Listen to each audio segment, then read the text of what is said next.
Yo! What's up mga kabrokabs? Ayan, isang mapagpalang araw sa ating lahat. At napakaganda ng aking umaga. At sa wakas ako'y nakapag-video na rin. Update tayo sa ating buhay. Makakala na iba, patay na tayo. So busy tayo, no? Sa ating trabaho. Kung nakita nyo dyan sa aking likuran, sulo kong yan ginagawa. At yan ay aking bahay kubo dito sa aking mini farm. At syempre makita ko sa inyo yung talim natin. Ayan. So nagsikeng cropping tayo sa ampalaya natin.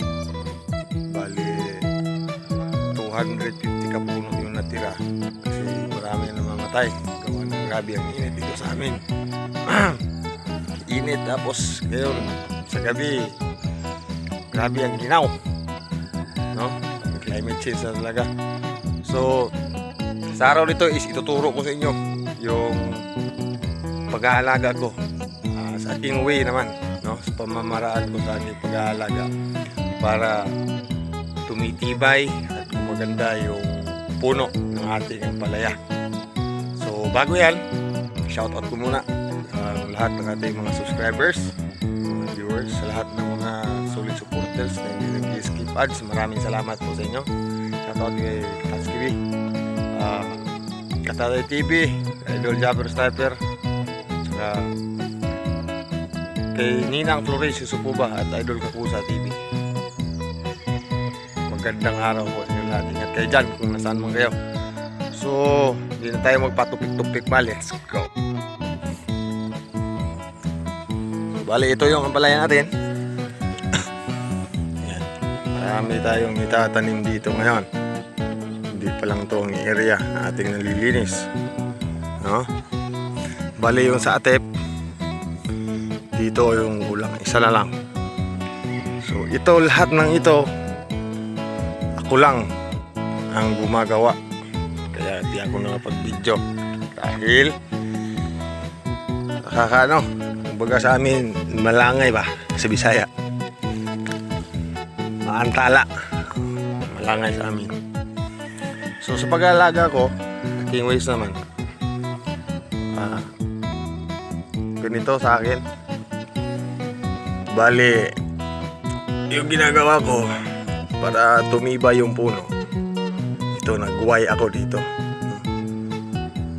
Yung iba, isa lang pinapaakyat, pwede naman yun. Depende lang sa mga diskarte nyo. Sa akin, hatad, pinatry ko na lang. So sa bata pa, sa pagtatanim, dapat bago kayo magtanim ng yung punla, direct seeding man o hindi, dapat mga 2 inches mula sa ilalim. Maghukay kayo, lagyan nyo ng isang takip na abono, Unique 16 ba, 14 na mix na urea or Nitrabor, pero mas maganda yung Unique 16 kasi water base, no? Madaling masisipsip sa ugat ng ating palaya. Lagay mo sa ilalim, tapos lagyan nyo ng lupa. Pagkatapos yung paglagay ng lupa, saka nyo ipapatong yung direct seeding nyo ba o yung yung pinunla, no? So 2 inches, wag 1 inches. Saka kayo magtabo ng lupa sa abono na nilagay nyo, kasi ang mangyayari yan, masusunog yung tanim natin. Yan yung na-experience ko dito, no? Na-experience ko dito sa aking pagtatanim ngayon. Yung iba nasusunog, kaya marami ang namatay. Buti na lang napansin ko at yung ginawa ko, inangat ko kunti, tapos nilagyan ko ulit ng lupa kasi yung ugat niya madali siyang kumalat, no? Madali siyang kumalat. Tapos dito naman dapat magbawas din kayo ng dahon dito. Magbawas ito, nakaakyat na to, so babawasan natin yan. Babawasan para yung nutrients dire-diretso, hindi maliliit na tala dito. Tapos ito, sa mga sanga naman niya, yung iba, hinahayaan na lang yan. Pero sa akin, ibang style ko. Ito kukunin natin. Itong mga maliliit. No? Ito yung sumisip-sip dito sa mga nutrients na galing dito sa lupa. Kaya tuloy ang mangyayari dito, hindi siya kagad nakangat. Saka yung bangano niya, yung mga sanga niya, hirap maglabas. Tapos yung bunga niya maliliit. Yung iba nagbabalik ko kahit hindi naman na-injikan ng mga injector. Kunin natin yan, technique niyan para mas maganda, pantay yung ano niya, yung pagkain sa nutrients. Mula dito, ito merong tawag ito, merong sanga. So kunin ito, tapos tira yan. Tapos dito ititira mo, tapos kunin mo na naman ito kukunin natin. Pero gagawin mo yan pag ang sanga ay maliliit, no? Tulad nito, maliliit, kasi dito medyo malaki. Pwede mo gawin yon pag maliliit. Ito maliliit yung ibang sanga. Kung gusto mo naman na talagang malusog dito sa taas, lahat ng sanga dito kunin mo. Patulad nito, papakita ko.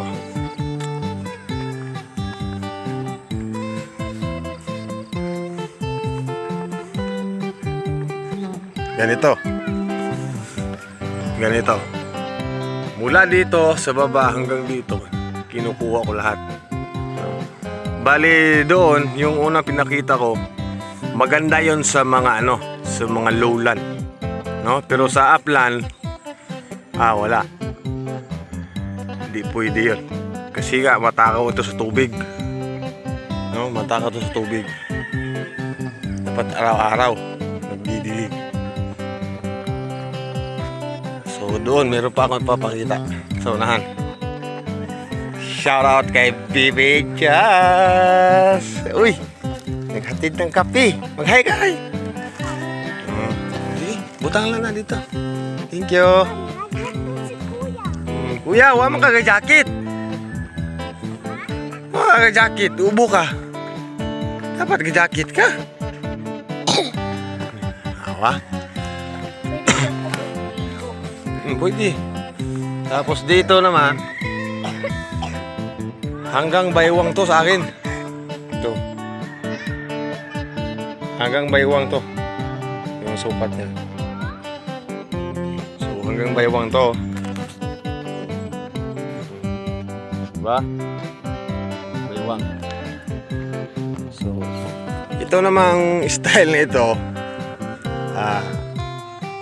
may nagsuggest na sa akin, no? May nagsuggest, sinunod ko naman kasi na-experience ko rin to dati. Maganda, okay siya, mas madaling mapaangat yung talbos niya. Tapos maganda yung sa dulo, sa taas. Tapos hindi siya tipid sa bunga. Grabe ang bunga niya. Ang dami. Talagang magkukumpul-kumpulan. Unlike sa yung ganito, yung sa ganito, mababa lang. Ito pang lowland to eh. Pang lowland. Unlike sa ganito, matagal talaga akyat. Hindi katulad doon na halos nasa taas na, no? So bali 34 days na ito ang ating palaya. So ganyan, no? Ang advantage lang nito is mas madali kang makaharvest kaysa ganoong style. Katulad nito, mayroong mga tikling. Ito kukunin na to. Ito kukunin. Yan. Yung papaangat natin, papatuloy yung yung mga magagandang sanga. Kasi yan yung nagbibigay ng mga magagandang bunga. At Dito naman, dapat i-cultivate, no? Dito, cultivate. Para yung ugat niya makapag ano yan, makapagkalat, makagapang ng maayos. Tsaka dito, lagyan natin ng lupa. Ayan, lupa. Kasi yan nilalagyan nyo dyan, dyan na naman mag-uugat. Tapos yan lang yung napansin ko yan yung napansin ko dito sa sula lang nagtatanim ko ng palaya. Once na tawag sa amin, habukan eh. Nahabok kung gano'n, no? Ganyan ng mga ano, ng itak. Ayan. Dito. Kinukultivate kumbaga. Ayan. Pag nakultivate ito, may bagong ano dito, may bagong ugat. Tsaka madali nakagapang. Kasi yung mas matakaw sa ano, sa abono o sa tubig, yung mga bagong ugat, yan yung sumisip-sip sa abono pag tayo nag-aabono. Tapos yung iba nga, pag ito na nasa taas na, minsan yung may nakita ako doon sa ano namin, sa kasamahan namin diyan sa kabila, meron din silang mga tanim na mga ito, sari-sari ng mga tanim nila. Dito umabot na yung ugat. Ang ginawa nila, itong mulching, kinuha to, tapos inararo, no? Inararo, tinakpan dito, dyan yan, tinakpan. Ang nangyari, matagal siya namatay. Umabot sila ng 45 harvest. Oh, imagine, 45 harvest. Grabe, 45 harvest. Yun yung ginagawa nila. Kasi yung mga ugat dito na lumalabas na, ano yun yung mga bagong ugat. Tapos di na sila nag-abono dyan, dito na sa gilid. Tapos inararo papunta dito yung kanilang lupa para matakpan yung mga ugat. Ayan, makyat na siya. Kung makita nyo, grabe, ganda ng puno, talbos niya. So hindi pa ako nakapag-pruning dito. So, siguro mga sa susunod na araw, bukas ba, kasi mag-aabuno pa ako mamaya. Tulad dito, kinultivate ko. Kasi ito malalim to. Ganito kalalim yan, Yan, malalim yan. Ito. Mababaw na. Tapos, habang nag-cultivate ako, kung mapapansin nyo, may mga ugat na naman, May mga ugat na naman, bago. Yan yun naman yung sisip-sip ng ng mga abono. Pag nilagyan natin yan ng lupa. Pag nilagyan natin yan ng lupa, sinip-sip niya yung abono, yung niyan. Pag nag-abono kayo, tapos yan na naman, hahaba yan, papunta dito. Yan. Tapos, aabot na yan hanggang dito, lalabas. So, ganun lang. Yung may share ko sa inyo.